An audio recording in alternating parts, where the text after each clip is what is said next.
الصلاة والسلام عليك يا رسول الله الصلاة والسلام عليك يا حبيب الله الصلاة والسلام عليك يا نبي الله الصلاة والسلام عليك يا نور الله الصلاة والسلام عليك يا رسول الله الصلاة والسلام عليك يا حبيب الله الصلاة والسلام عليك يا نبي الله وعلى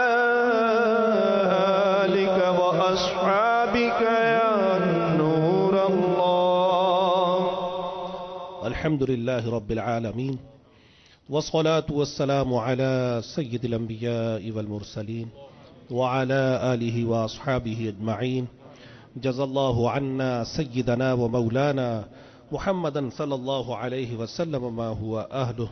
اللهم إني أسألك بأني أشهد أنك أنت الله لا إله إلا أنت الأحد الصمد الذي لم يلد ولم يولد ولم يكن له كفوا أحد.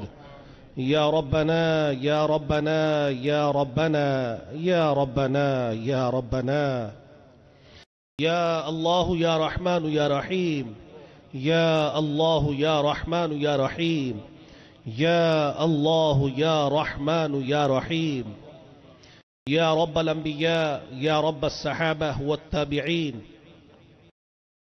اے ہم گناہگاروں، رسیاہوں، عاجزوں کے پیارے رب عز و جل، ہم رسیاہ و عاجز، نافرمان، عیسیاں شعار اپنے سروں کو ندامت سے جھکائے تیری بارگاہ میں حاضر ہیں. اپنے سروں کو کیسے اٹھائیں یا رب؟ اپنے گناہوں پر شرمسار ہیں. دن رات تیری نافرمانیاں کرتے رہے، ہم نافرمانیاں کرتے رہے. اے مولا تو ہمیں ڈھیل دیتا رہا. ہم نے گزشتہ دنوں شب برات کے موقع پر بھی تیری بارگاہ میں اپنے گناہوں سے معافی کی بھیک مانگی، لیکن شب برات گزرنے کے بعد ہمارا حال ویسا ہی ہے. ہم نے گناہوں سے بچنے کے ارادے کیے، گناہوں سے بچ نہ سکے. ہم نے نیکیاں کرنے کی نیت کی، نیکیاں کر نہیں پا رہے. ہم نے مدنی انعامات پر عمل کرنے کے ارادے کیے، استقامت نہیں مل پائی. اے کریم، ہم نیک بننا چاہتے ہیں. اے اللہ، ہم نیک بننا چاہتے ہیں. ہم چاہتے ہیں کہ تلاوت قرآن کے عادی بن جائیں. ہم چاہتے ہیں کہ نمازی بن جائیں. ہم چاہتے ہیں کہ تیرے پسندیدہ بندے بن جائیں. اے اللہ، ہم چاہتے ہیں کہ تیری رضا والے کام کرنے والے بن جائیں. ہم بن نہیں پائے یا رب، بن نہیں پائے. اے کریم، ہم نے بچنے کی کوششیں کی تیری نافرمانیوں سے، کامیاب نہ ہو سکے. گناہوں سے بچنا چاہا، کامیاب نہ ہو سکے. شاید ہمارے ارادوں میں خلوص نہ تھا. اے کریم، ہمیں گناہوں سے بچا لے، ہمیں اپنے نیک بندوں میں شامل فرما. ہم تلاوت قرآن کے عادی بن جائیں. ہم ہر وقت یہ تصور رکھیں کہ تو ہمیں ملاحظہ فرما رہا ہے. اے کریم، نمازوں کے عادی بن جائیں، گناہوں سے بچنے، لوگوں کو بچانے والے بن جائیں، نیکیاں کرنے، نیکیاں پھیلانے والے بن جائیں. اے اللہ، اپنی اصلاح کرنے والے بن جائیں. اپنی اصلاح کی کوششیں کرنے والوں میں ہمارا بھی شمار ہو، اور پوری دنیا کے لوگوں کی اصلاح کی کوشش کرنے میں بھی اے اللہ عز و جل ہمارا حصہ شامل ہو. اے کریم کرم کر دے، کرم کر دے، ہمیں اپنے نیکوکار بندوں میں شامل فرما لے. دنیا اور آخرت کی ذلت اور رسوائی سے یا اللہ ہمیں بچا، گناہوں کی عادتوں سے بچا. یا اللہ ہم سب کی بے حساب بخشش فرما. ہم بڑے کمزور و ناتواں ہیں یا رب. ایک ہلکی سی مکھی بھی ہمارے جسم پر پھرتی ہے تو ہمیں پریشان کر دیتی ہے یا رب. وہ مکھی جو کاٹتی نہیں ہے، صرف جسم پر پھرتی ہے، ہمیں پریشان کر دیتی ہے. اگر تو ہم سے ناراض ہوا، ہمارے گناہوں کا سلسلہ یوں ہی چلتا رہا، تو ہم سے ناراض ہوا اور تیری ناراضی کے سبب ہم پر تیرے عذاب مسلط ہو گئے، تو ہم قبر میں راہ فرار کہاں سے حاصل کر سکیں گے؟ اے کریم کرم کر دے، کرم کر دے. ہمیں گناہوں کی عادتوں سے بچا لے، ہمیں نیکوکار بنا دے، ہمیں باعمل بنا دے، ہمیں رسول پاک صلی اللہ علیہ وآلہ وسلم کی سیرت طیبہ کو اپنانے والا بنا دے. اے اللہ ہمیں یہ سعادت دے کہ تیرے حقوق کو پامال نہ کریں، تیرے بندوں کے حقوق ہم سے ضائع نہ ہوں. ہمیں رسول پاک صلی اللہ علیہ وآلہ وسلم کی سیرت طیبہ یاد ہو جائے، ہم اس سیرت طیبہ کے عامل بن جائیں. اے کریم کرم کر دے، ہمیں شیخ طریقت امیر اہل سنت دامت برکاتہم العالیہ کے فرامین کے مطابق سنتیں اپنانے والا بنا دے، سنتیں اپنانے کا جذبہ عطا فرما دے اور اکوان عالم تک سنت کا پیغام پہنچانے والا بنا دے. یا اللہ ہمارے گھروں میں سنتوں بھرا مدنی ماحول نافذ ہو جائے. اے اللہ ہمارا بچہ نمازی بن جائے. یا اللہ عز و جل جب ہم اس دنیا سے جائیں تو تیری رضا کے ساتھ جائیں. ہماری قبر گناہوں کے سبب جہنم کا گڑھا نہ بنے یا رب. آج معمولی گرمی پڑتی ہے تو پریشان ہوتے ہیں، تھوڑا سا اندھیرا بھی گوارا نہیں ہوتا، دل گھبراتا ہے. اندھیری قبر میں قیامت تک کیسے رہیں گے؟ اے کریم اگر تیری رحمتوں کا ساتھ نہ ہوا، اے کریم کرم کر دے، ہم پر رحمت کی نظر فرما، ہماری قبر باغ جنت بن جائے. بروز حشر جب اٹھیں تو حبیب کریم صلی اللہ علیہ وآلہ وسلم کے دامن کرم میں جگہ مل جائے، پیارے آقا کی شفاعتیں نصیب ہو جائیں، سنت سے ایسی محبت کریں کہ پیارے رسول صلی اللہ علیہ وسلم کے دامن کرم میں، آقا کے قدموں میں جنت الفردوس میں اعلیٰ مقام مل جائے. اے کریم ہمارے تمام گناہوں کو معاف فرما، ہمارے اعزاء و اقربا کو بخش دے، ہمارے والدین کو بخش دے، رسول پاک صلی اللہ علیہ وآلہ وسلم کی ساری امت کی بخشش فرما. یا اللہ ہمارے جتنے اعزاء و اقربا اس دنیا سے حالت ایمان پر رخصت ہوئے تمام کی بے حساب بخشش فرما، ہماری بے حساب بخشش فرما، سدا کے لیے راضی ہو جا.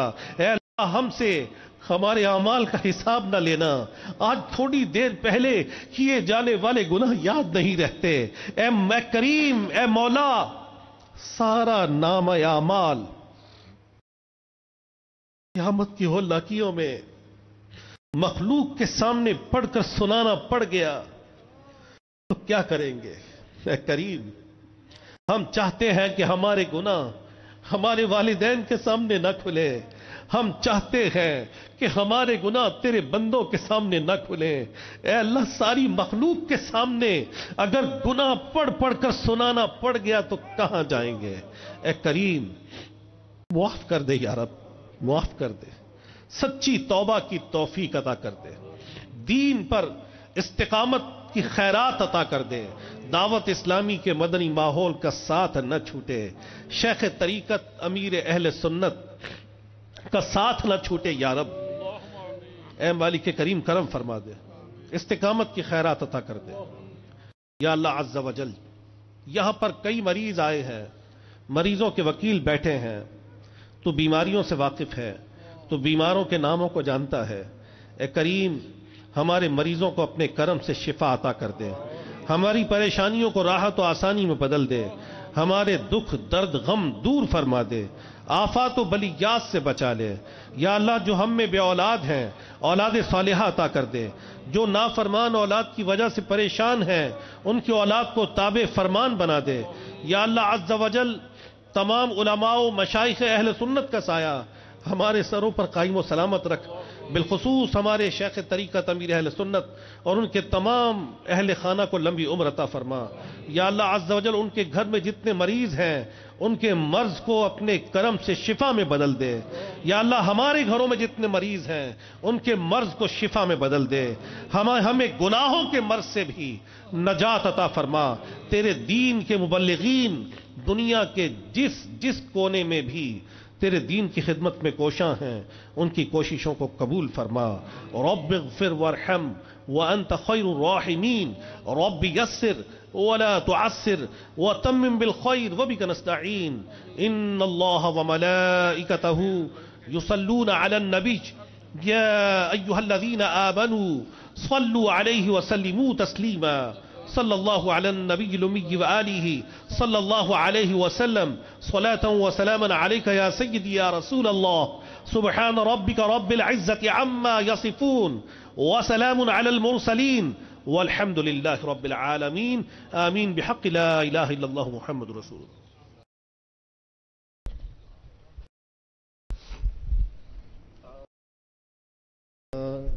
تاجدار حرم اے شہنشاہ دی، تاجدار حرم اے شہنشاہ دی، تم پہ ہر دم کروڑوں درود و سلام ہو نگاہ کرم پہ سلطان دی، ہو نگاہ کرم پہ سلطان دی، تم پہ ہر دم کروڑوں درود و سلام۔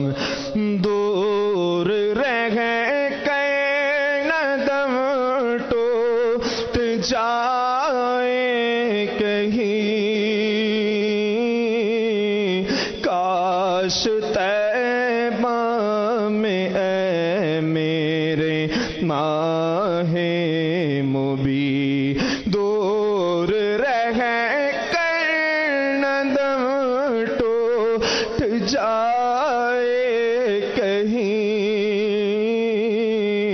کاش طیبہ میں اے میرے ماہ مبین دفن ہونے کو مل جائے 2 گز زمین، دفن ہونے کو مل جائے 2 گز زمین، تم پہ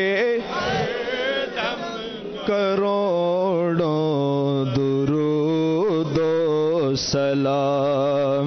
کوئی حسن عمل پاس میرے نہیں، پھنس نہ جاؤ قیامت میں مولا کہیں، کوئی حسن عمل پاس میرے نہیں، پھنس نہ جاؤ قیامت میں مولا کہیں، اے شفیع لاج رکھنا تمہیں، اے شفیع لاج رکھنا تمہیں، تم پہ ہر دم کروڑوں درود و سلام۔ اب بلا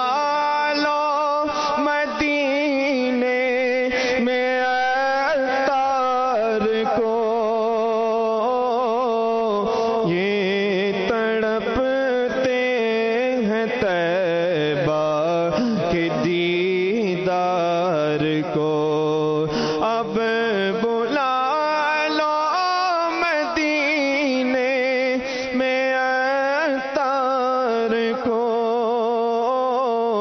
اپنے قدموں میں رکھ لو گناہگار کو کوئی اس کے سوا آرزو ہی نہیں کوئی اس کے سوا آرزو ہی نہیں تم پہ ہر دم کروڑوں درود و سلام الصلاة والسلام عليك يا رسول الله وعلى آلك وأصحابك يا حبيب الله سبحانك اللهم وبحمدك لا إله إلا أنت أستغفرك وأتوب إليك سبحانك اللهم وبحمدك لا إله إلا أنت أستغفرك وأتوب إليك سبحانك اللهم وبحمدك لا إله إلا أنت أستغفرك وأتوب إليك الصلاة والسلام عليك يا نبي الله وعلى آلك وأصحابك يا نور الله اللهم ربنا آتنا في الدنيا حسنة وفي الآخرة حسنة وقنا عذاب النار إن الله وملائكته يصلون على النبي يا أيها الذين آمنوا صلوا عليه وسلموا تسليما صلى الله على النبي الأمي وآله صلى الله عليه وسلم صلاة وسلاما عليك يا سيدي يا رسول الله سبحان ربك رب العزة عما يصفون وسلام على المرسلين والحمد لله رب العالمين آمين بحق لا إله إلا الله محمد رسول الله تیری رحمتوں کا